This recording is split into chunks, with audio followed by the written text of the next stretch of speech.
Well, the battery was a little dead, so I had to get the jump pack going. So let's see how she starts after about 3 weeks of not starting.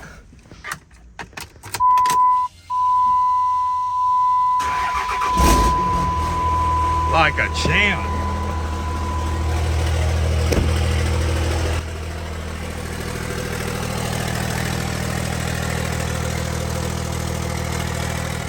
What's going on, guys? Welcome back.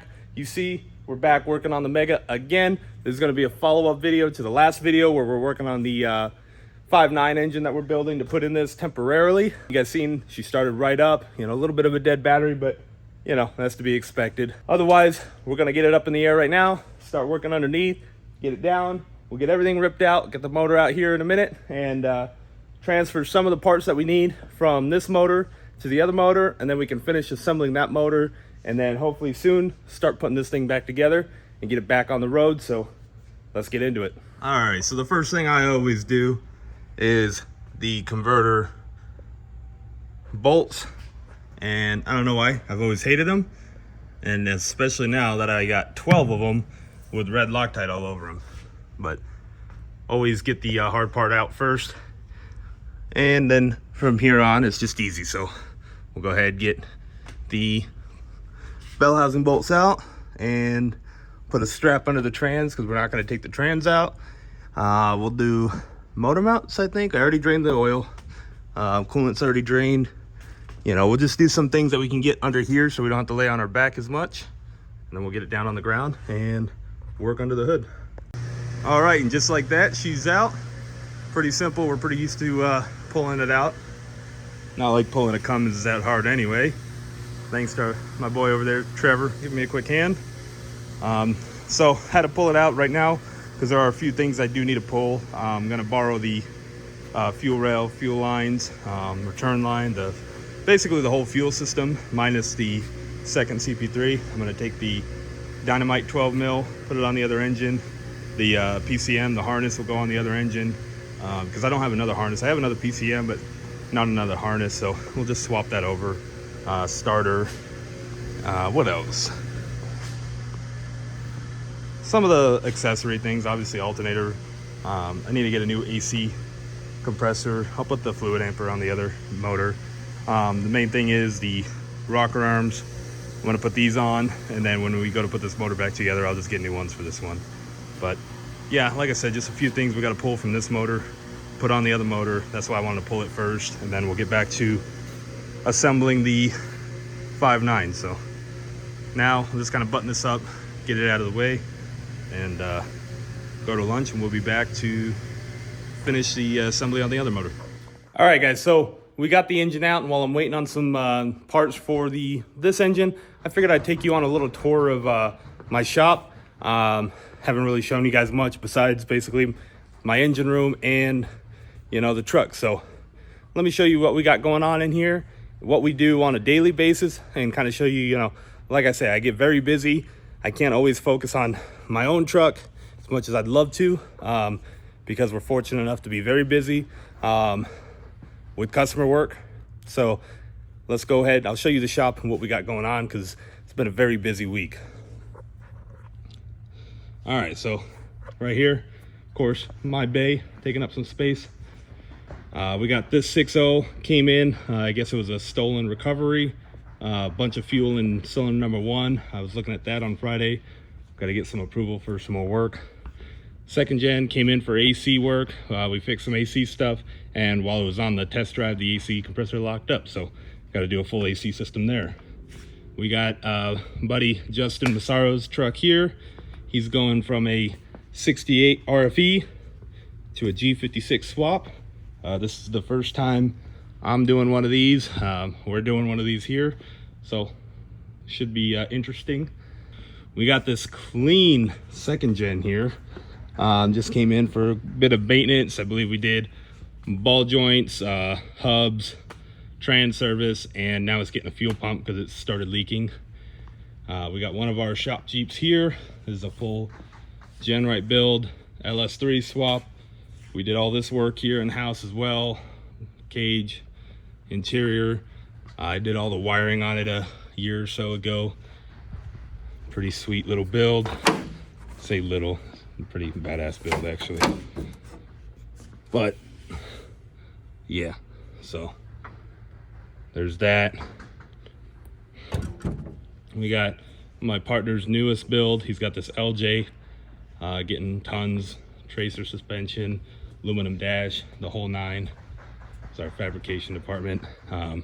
Another clean second gen in for, I don't remember what it's here for honestly, but you know, getting work. Bronco full build. We did a frame swap with a new suspension. Customer provided everything. It's also getting a custom roll cage that we're building. And let's see if we can show under the hood. Yeah, we're doing a Coyote 5.0 swap as well, so that should be interesting. I got to figure this one out. The guy we had working on it is moving across country, so this will fall into my lap now, I guess. But nonetheless, should be a pretty sweet little build.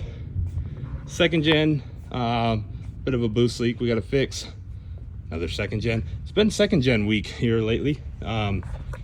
Usually it's Ford week, but this week we got second gens. This one, typical VP44 failure. Actually, this one was a different one. This is the first time I've had a VP44. Usually I know a VP44 is bad because when they warm up they'll start getting issues. This one actually runs like crap when it's cold. When it warms up it runs pretty decent, but I guess, and then once it warms up fully, if you drive it for an hour or so, it gets bad again. So little fuel gauge action going. So yeah, typical issue there. This is our one of our other builds we did. Full JT custom suspension, bob bed.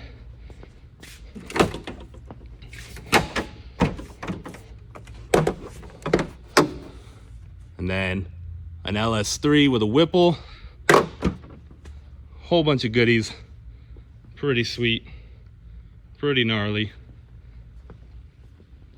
Over here we got this 6.0, doing 6.0 things, of course. Getting our full level 4 solutions package. Comes with new heads, ARP head studs, full reseal bottom top. Pretty much every gasket gets replaced. Believe we did a cam on this one as well. And some other goodies. It's got a driven diesel fuel return kit. We did a 6.4 style oil filter housing. A few other things, can't think off the top of my head. Then over here we got a Jeep that we pretty much built as well. All this stuff, suspension, everything. But right now it's in for a little bit of an oil leak on the oil cooler, a battery cable, new battery, and a motor for the side step over here.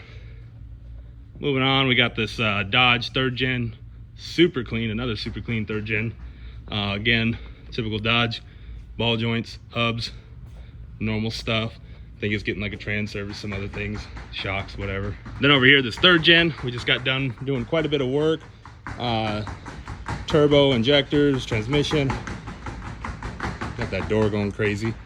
But anyway, did a ton of work on this. Unfortunately, his tail housing cracked, so we're trying to figure out why. It has a new drive shaft. It's got a free spin front hub kit, new trans mount.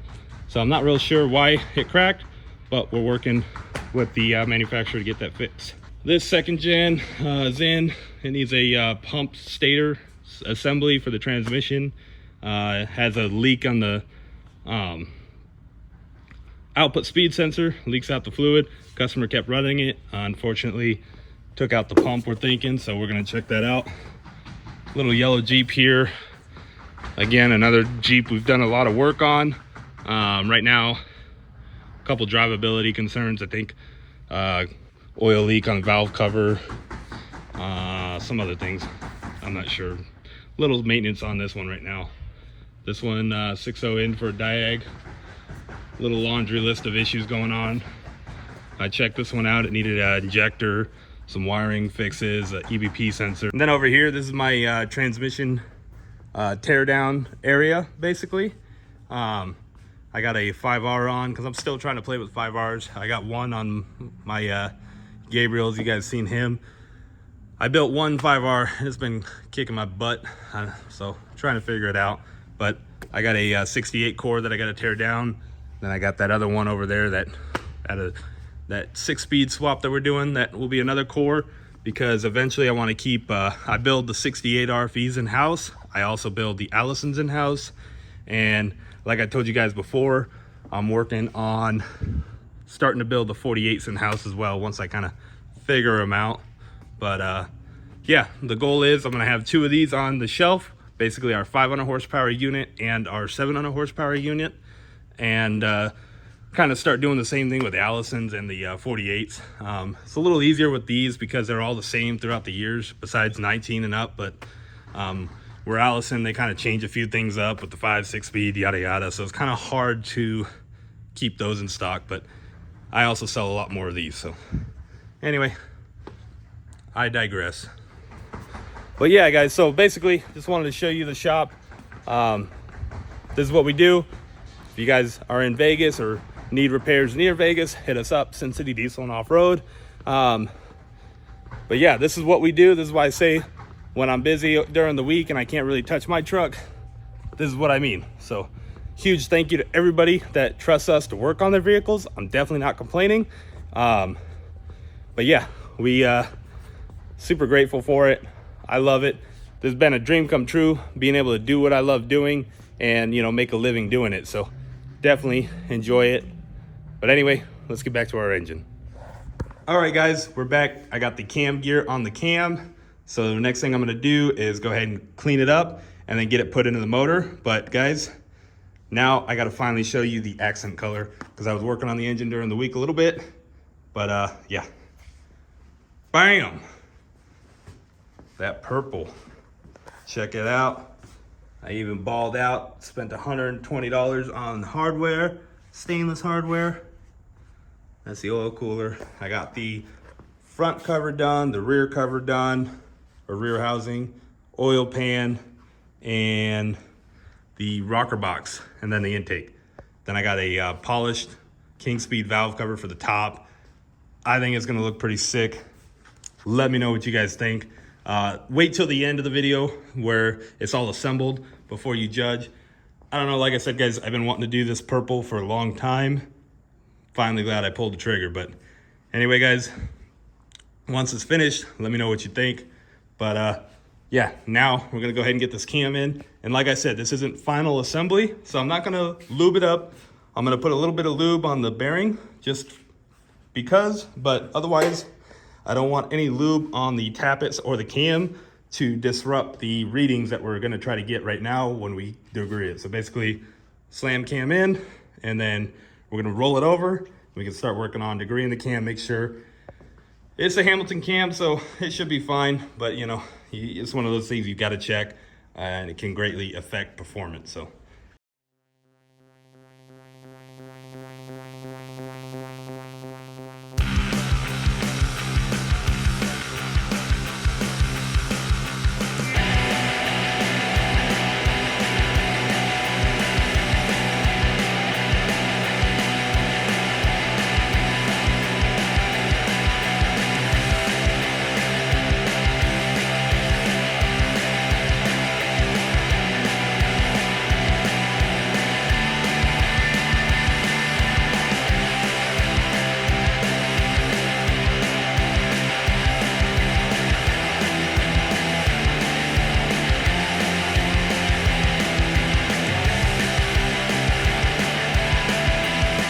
So we went ahead, we checked our cam degreeing.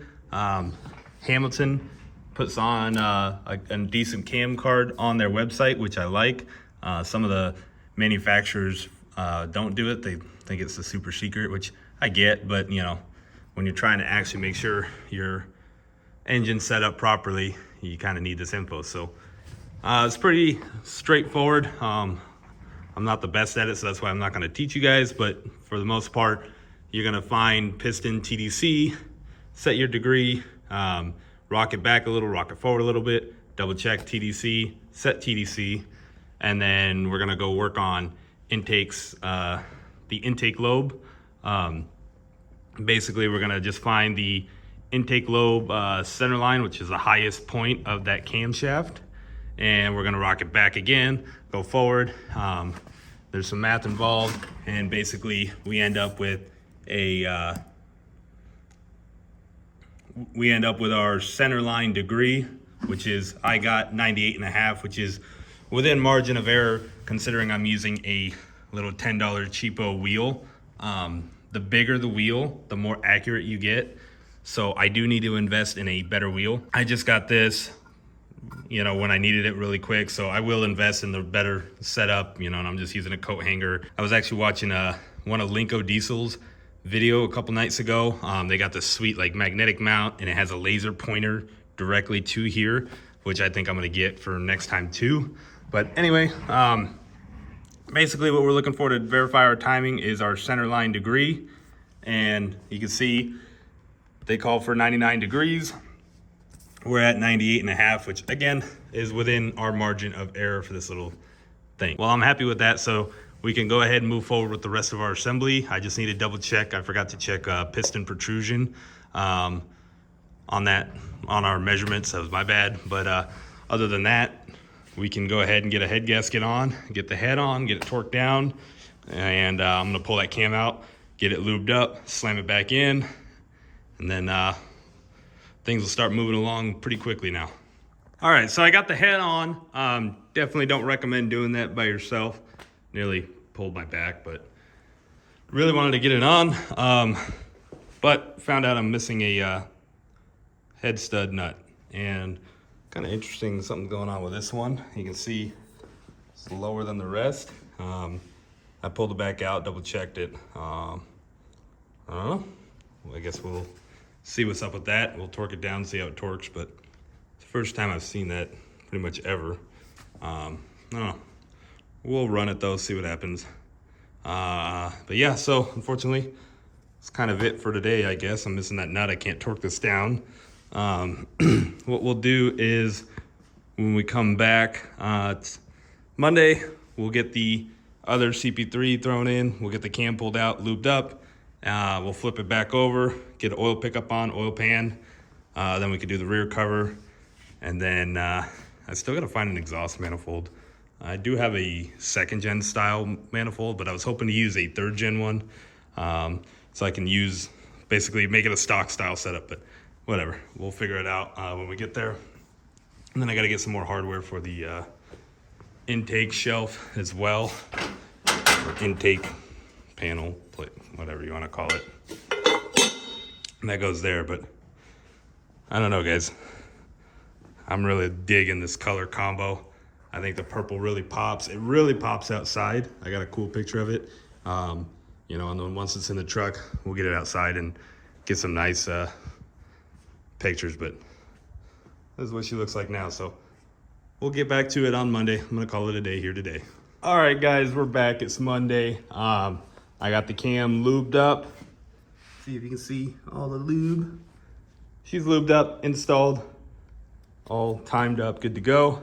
I just wanted to show you guys what I do. So since I can't use the stock block stiffener because I'm running, so these are actually ARP main studs for a 24 valve, like or a 12 valve with the 12 mil studs. So if you see, they sit above where the block stiffener would go. If you get one that's actually for a common rail, a main stud kit, it'll actually be, they won't have washers and the studs will be a lot shorter, so you can actually still use a stiffener. But anyway, since I can't use that, I did the same thing that I did on my the 6.7 build for the Mega. Basically just cut out a corner of the block stiffener, so that way the oil suction tube is spaced out properly. And then of course we got red Loctite on all the bolts. Really, what I've learned from the 6.7 motor, now that I've torn it apart a few times and I've used literally red Loctite on everything, I don't think there's really a downside to using red Loctite. None of the bolts were like stuck. Oh, look at that. You can see I missed a little bit of paint there, but you'll never see it again. Anyway, There's no downside to putting red Loctite on like literally any bolt, I don't think. I didn't have trouble getting any of them out, and none of them were loose when I went to take them out. So lesson is, red Loctite the world. That's what I'm doing. But anyway, we're gonna go ahead, we're gonna get the get some RTV down. We'll put the oil pan gasket on, put a little RTV over that. We'll get the oil pan on, then we'll flip the motor over and continue assembling. I also got that last head stud nut, and I torqued down the head. Also went ahead and installed the fleece coolant bypass. And you can see we got all our freeze plugs installed as well. So I ordered up a HES 2-piece manifold. It's the only one I can get in stock, so that should be here sometime this week, just in time for installing this bad boy this weekend. But yeah, so we'll just keep plucking away here. All right, guys, we're back. I got the motor pretty much dressed up. Took everything off of this one that I needed, minus I still got to do motor mounts, thermostat housing, fluid dampener, and fuel rail. But other than that, this bad boy is fully dressed up. We got rocker arms in. We got our test oil pump in. I showed you guys how that worked last time. As I mentioned before, we're gonna run the single 12 mil dynamite diesel CP3 with our 45% over injectors. And I obviously set up the fleece distribution block to work accordingly. And yeah, I think, oh yeah, over here, check this out. Our new bling came in. Check that out. Billet, boys. So this is King Speed's budget builder valve cover. It's like $3.99 retail, and I believe it reuses factory hardware. The only thing is, it's not baffled, so you know, you do have to run a catch can with it, which obviously we have. But yeah, I think it's gonna look really good. This little bit of billet on top of this purple with the black and the gray. We're gonna use the fleece pulley that I have off the other engine too. So overall, I think everything's gonna look pretty, but except for this eyesore. I really need to do something about that for both engines, really. All right, so now we got our oil filled. We got our oil filter in, all our plugs hooked up here. Everything should be sealed up. We got our oil pressure sensor. So let's give her the old drill pump and see what happens.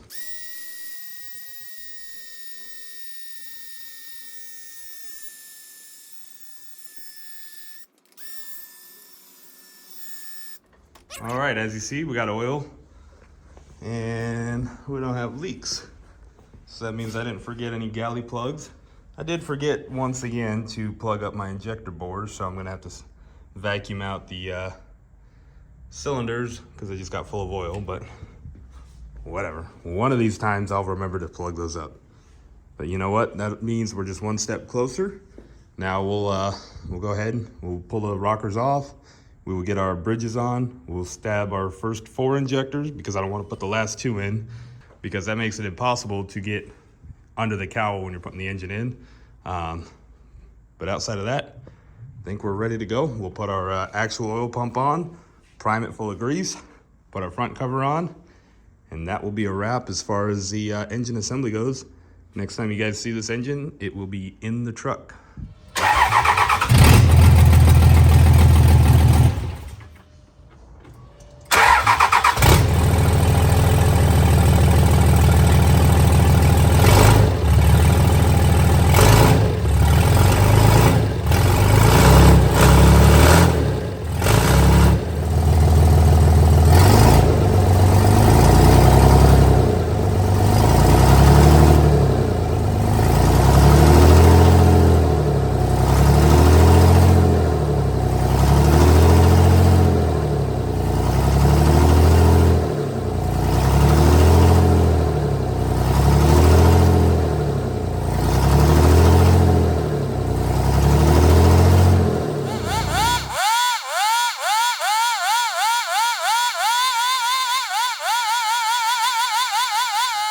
All right, guys, so as you just seen, we got the first fire done yesterday, and I had a little issue with a ground I put in the wrong spot, so the ECM wasn't working. That's why it was turning on and then shutting right back off. And then today I got in here, fixed that, and we got our cam break-in done. And then as you can see, we got all the front end put back together with the Mishimoto cooling stack and of course front bumper, everything like that. Also reinstalled all the AC system, because it is way too hot in Vegas to not have AC anymore. Put it on a 1-hour vacuum with the AC machine. What that does is it removes a lot of the, or most if not all of the contaminants and moisture that gets in the system, because the evaporator was left in the truck obviously and left in the open.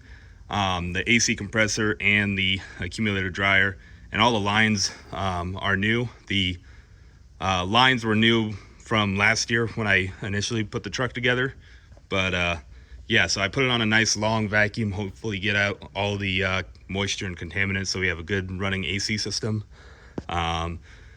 We got that Taterbuilt 6767 installed. Excited to try out this charger, and I gotta say I'm digging the look, especially with the single CP3. Definitely cleans up the engine bay quite a bit. Now we just got to do some of the final stuff for like the heater core hose, and we got to put in a charge pipe, and then I got the S&B cold air intake to go in, and just tighten up a few more things and wait for our tune on Monday, and then we will get it broken in the only way I know how anymore.